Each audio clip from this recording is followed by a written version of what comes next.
Hi hello welcome back to Neha's lifestyle. ಸಾಕಷ್ಟು ಜನ ನನ್ನ ಕೂದಲು ನೋಡಿ ತುಂಬ ಚೆನ್ನಾಗಿ ಇದೆ, ಹೇಗೆ ನೀವು ಹೇರ್ ಕಲರ್ ಮಾಡಿಸ್ತೀರಾ ಅಂತ ಅಂದ್ಬಿಟ್ಟೆಲ್ಲ ಕೇಳ್ತಾಯಿದ್ರು. ನಾನು ಹೇರ್ ಕಲರ್ ಎಲ್ಲೂ ಸ್ಪಾದಲ್ಲಾಗಲಿ ಎಲ್ಲೂ ಪಾರ್ಲರಲ್ಲಾಗಲಿ ನಾನು ಮಾಡಲ್ಲ. ಮನೇಲೇ ನಾನು ತಯಾರು ಮಾಡಿ ಹಚ್ಕೊಳ್ಳೋದು ಮೆಹಂದಿ. ಆ ಮೆಹಂದಿ ನಾನು ಹೇಗೆ ಪ್ರಿಪೇರ್ ಮಾಡ್ತೀನಿ ಅನ್ನೋ ಪ್ರೊಸೆಸ್ ನಿಮಗೆ ತೋರಿಸೋಣ ಅಂತ ಹೇಳಿಬಿಟ್ಟು ಈ ವಿಡಿಯೋನಲ್ಲಿ ಸ್ಟಾರ್ಟ್ ಮಾಡಿದ್ದೀನಿ. ಬನ್ನಿ ತಡ ಯಾಕೆ. ಒಂದು ವಿಡಿಯೋ ಎಂಡ್ ತನಕ ನೋಡಿ, ಟಿಪ್ಸ್ಗಳೆಲ್ಲ ಹೇಳ್ತೀನಿ. ಇಲ್ಲಿ ನಾನು ಒಂದು ಬೀಟ್ರೋಟು, ಫ್ರೆಶ್ ಆಗಿರೋ ಬೀಟ್ರೋಟ್ನ ನಾನಿಲ್ಲಿ ಯೂಸ್ ಮಾಡ್ತಾಯಿದ್ದೀನಿ. ಬೀಟ್ರೋಟ್ನ ವಾಶ್ ಮಾಡಿಕೊಂಡು ಸ್ಮಾಲ್ ಪೀಸಸ್ ಇಲ್ಲಿ ಈ ಥರ ಕಟ್ ಮಾಡಿಕೊಂಡು ಇಟ್ಕೊಂಡಿದ್ದೀನಿ. ನೀವು ಯಾವಾಗಲೂ ಬೀಟ್ರೋಟ್ ತೊಗೊಳ್ಳಬೇಕಾದ್ರೆ ಫ್ರೆಶ್ ಆಗಿರೋದೇ ತೊಗೊಳ್ಳಿ. ಒಣಗಿರೋ ಬೀಟ್ರೋಟೆಲ್ಲ ಇದ್ರೆ ಜಾಸ್ತಿ ಕಲರ್ ಬರಲ್ಲ.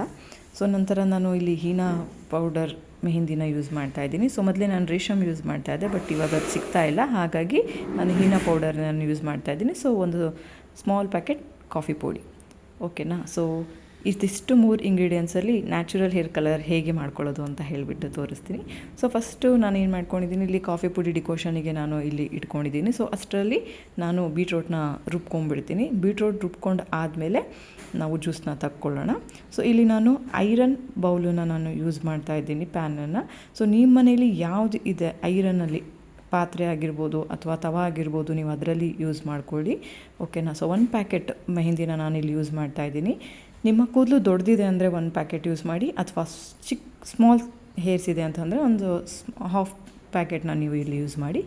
ನಾನು ಈ ಥರ ಬೀಟ್ರೋಟ್ ಜ್ಯೂಸನ್ನ ರುಬ್ಕೊಂಡು ಈ ಥರ ಕ್ಲೀನಾಗಿ ಸೋಸ್ಕೊತಾ ಇದ್ದೀನಿ. ಸೋಸ್ಕೊಂಡು ಈ ಥರ ಮೆಹಂದಿ ಒಳಗೆ ಹಾಕಿಬಿಟ್ಟು ಕಲಿಸ್ಬೇಕು ಕ್ಲೀನಾಗಿ. ನಂತರ ನಾನು ಇಲ್ಲಿ ಬೀಟ್ರೋಟ್ ಜ್ಯೂಸ್ ಹಾಕಾದಮೇಲೆ ಕಾಫಿ ಪುಡಿ ನಾವು ಏನು ಡಿಕೋಷನ್ ಮಾಡ್ಕೊಂಡಿದ್ದೀವಲ್ವ, ಅದನ್ನು ತಣ್ಣಗಾದಮೇಲೆ ನೀವು ಇದರಲ್ಲಿ ಮೆಹಂದಿಯಲ್ಲಿ ಹಾಕ್ಕೊಂಬಿಟ್ಟು ಕ್ಲೀನಾಗಿ ಕಲಿಸ್ಕೊಬೇಕು, ಓಕೆನಾ. ಟಿಪ್ಸ್ ಏನಪ್ಪ ಅಂತ ಅಂದರೆ, ನೀವು ಈ ಪ್ರೊಸೀಜರ್ ಮಾಡಬೇಕು ಅಂತಂದ್ಬಿಟ್ಟಂದರೆ ನೀವು ನೈಟೇ ಕಲಿಸ್ಕೊಬೇಕು. ಅಂದರೆ ನೀವು ನಾಳೆ ಹಚ್ಕೊತೀರಾ ಅಂದರೆ ಇವತ್ತೇ ನೈಟೇ ನೀವು ಏನು ಮಾಡಬೇಕು, ಇಷ್ಟು ಮೆಹಂದಿನ ಐರನ್ ಪಾತ್ರೆಯಲ್ಲಿ ಕಲಿಸ್ಕೊಂಡು ನೀವು ಇಟ್ಕೊಬೇಕು. ಇನ್ಸ್ಟೆಂಟಾಗಿ ಕಲಿಸ್ಕೊಂಡು ಹಚ್ಕೊತೀನಿ ಅಂತ ಅಂದಾಗ ಅಷ್ಟೊಂದು ಕಲರು ಬರಲ್ಲ. ನಾನು ಇಲ್ಲಿ ಕ್ಲೀನಾಗಿ ಏನೇನು ಗಂಟು ಆಗಿದೆಯಲ್ಲ ಅದನ್ನೆಲ್ಲ ಕ್ಲೀನಾಗಿ ಮಿಕ್ಸ್ ಮಾಡಿಕೊಂಡು ನಾನು ರಾತ್ರಿನ ಇದು ಓವರ್ ನೈಟ್ ನಾನು ಬಿಡ್ತೀನಿ. ಸುಮಾರು ಜನ ಮೊಸರು ಕೂಡ ಇಲ್ಲಿ ಹಾಕ್ಕೊತಾರೆ. ನನ್ನ ಹತ್ರ ಇವಾಗ ಮೊಸರು ಅವೈಲೇಬಲ್ ಇಲ್ಲ ಅಂತ ಹೇಳಿಬಿಟ್ಟು ನಾನು ಮೊಸರು ಹಾಕ್ಕೊಂಡಿಲ್ಲ. ನೀವು ಮೊಸರು ಹಾಕ್ಕೊಂಡ್ರೆ ನಿಮ್ಮ ಕೂದಲು ಇನ್ನೂ ಶೈನಿಂಗ್ ಬರುತ್ತೆ, ಸಾಫ್ಟಾಗೂ ಕೂಡ ಇರುತ್ತೆ. ಈ ಥರ ನೋಡಿ ಕಲಿಸ್ಕೊಂಡಾದ್ಮೇಲೆ ಈ ಥರ ಫುಲ್ಲು ಯಾವುದೇ ರೀತಿ ಲಮ್ಸ್ ಇರಬಾರ್ದು. ಸ್ವಲ್ಪ ಇರುತ್ತೆ, ಅದು ಕ್ಲೀನಾಗಿ ನೀವು ಏನು ಮಾಡಬೇಕು, ಬೀಟ್ ಮಾಡಿಕೊಂಡು ಕ್ಲಿಯರ್ ಮಾಡ್ಕೊಬೇಕು. ಮೇನ್ ಟಿಪ್ಸ್ ಏನಪ್ಪ ಅಂತ ಅಂದರೆ ನೀವು ನೆಕ್ಸ್ಟ್ ಡೇ ನೀವು ಏನು ಅಪ್ಲೈ ಮಾಡ್ತೀರಾ ಅಲ್ವಾ, ಕೂದಲಲ್ಲಿ ಒಂದು ಚೂರು ಎಣ್ಣೆ ಇರಬಾರ್ದು. ನಿಮ್ಮ ತಲೆಯಲ್ಲಿ ಕೂದಲಲ್ಲಿ ಎಣ್ಣೆ ಇತ್ತು ಅಂತ ಅಂದ್ಬಿಟ್ಟಂದರೆ ನಿಮಗೆ ಅಷ್ಟೊಂದು ಕಲರ್ ಬರಲ್ಲ. ಇದು ಸುಮಾರು ಸತಿ ನನಗೆ ಅನುಭವ ಆಗಿದೆ. ಅದಕ್ಕೆ ನಾನು ನಿಮ್ಮ ಜೊತೆಗೆ ಶೇರ್ ಮಾಡ್ಕೊಂಡಿದ್ದೀನಿ ಈ ಟಿಪ್ಸು. ನೋಡಿ ಬೆಳಗ್ಗೆ ನೋಡಿ ಕಲರೇ ಚೇಂಜ್ ಆಗಿದೆ ಅಲ್ವಾ.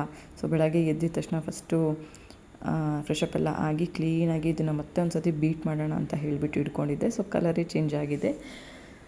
ಬನ್ನಿ ಇವತ್ತು ಮೆಹಂದಿನ ಅಪ್ಲೈ ಮಾಡ್ಕೊಳ್ಳೋಣ ತಲೆಗೆ ಪಟಪಟ ಅಂತ ಹೇಳಿಬಿಟ್ಟು.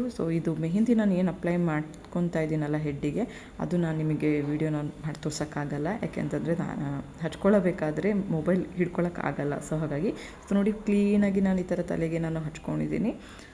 ಕೂದಲು ತುಂಬ ದೊಡ್ಡದು, ಆಮೇಲೆ ಅಪ್ಲೈ ಮಾಡೋಕ್ಕೂ ಕೂಡ ಸ್ವಲ್ಪ ಟೈಮ್ ಹಿಡಿಸುತ್ತೆ. ಹಚ್ಕೊಳ್ಳಬೇಕಾದ್ರೆ ಕ್ಲೀನಾಗಿ ಈ ಥರ ಹಚ್ಕೊಳ್ಳಿ.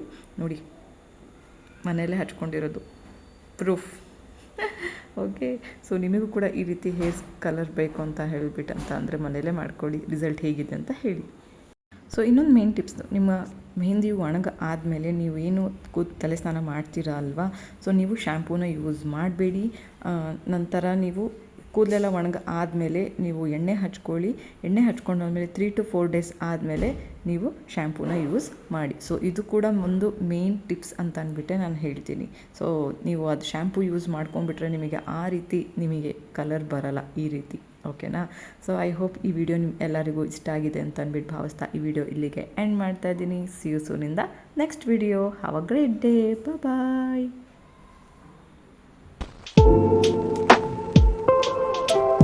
Thank you.